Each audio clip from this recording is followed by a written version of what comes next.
It was just past midnight when the emergency call came in. The city was cloaked in darkness, only the occasional flicker of streetlights cutting through the heavy fog. Most of the emergency response teams were already stretched thin, handling multiple crises from minor fires to car accidents. When the dispatcher's voice came over the radio, tense and urgent, many of the seasoned responders hesitated. Building collapse at 23rd and Maple. Multiple civilians trapped. Rescue units, respond immediately, the dispatcher instructed. Several experienced firefighters and rescue teams had already checked their schedules, shaken their heads or hesitated, unsure if they could make it in time.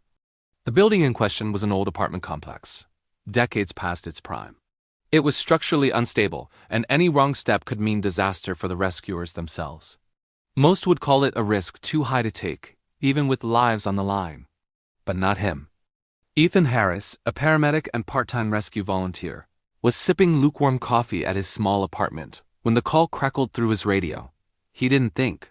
He didn't pause to calculate odds or second-guess. He grabbed his bag, slammed the door behind him, and raced toward the scene. By the time he arrived, the building had partially collapsed. Dust hung thick in the air, and the moans of those trapped inside were faint but unmistakable.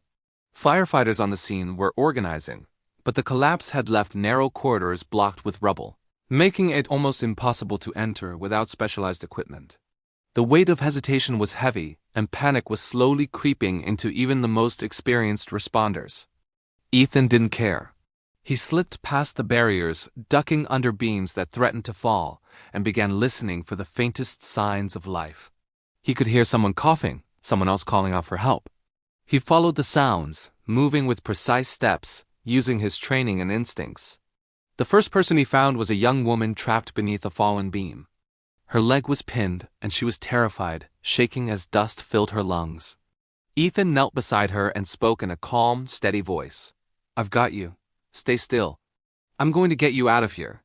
He worked quickly, using a crowbar from his bag to shift the beam just enough to free her. Her eyes filled with tears, and she tried to thank him, but he pressed a finger to his lips. "We don't have time," he said. "We need to keep moving." As he continued, the cries of others guided him deeper into the building.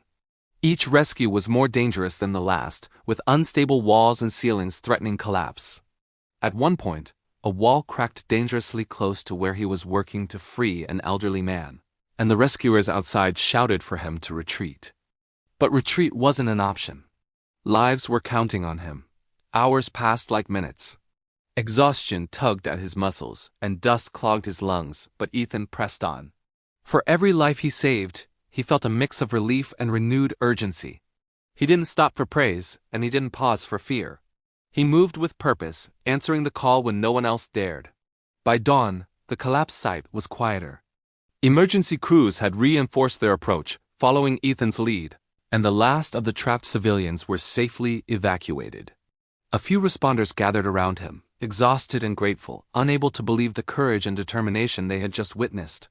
The news cameras arrived later, capturing him wiping the dust from his face, his hands scraped and bruised, but his eyes still alert, still scanning for anyone who might need help. Interviews praised the coordinated efforts of the rescue teams, but Ethan quietly slipped away before anyone could focus on him, insisting that the work wasn't about recognition, it was about answering the call when others couldn't. In the weeks that followed, survivors would tell their friends and neighbors about the man who ran toward danger when everyone else ran from it. They remembered the calm voice, the steady hands, and the unwavering courage. Ethan Harris didn't see himself as a hero. He simply saw a call for help, and he answered it. Because sometimes courage isn't about waiting for the right moment. It's about stepping forward when everyone else steps back. Thanks for watching, and remember to subscribe for more inspiring stories.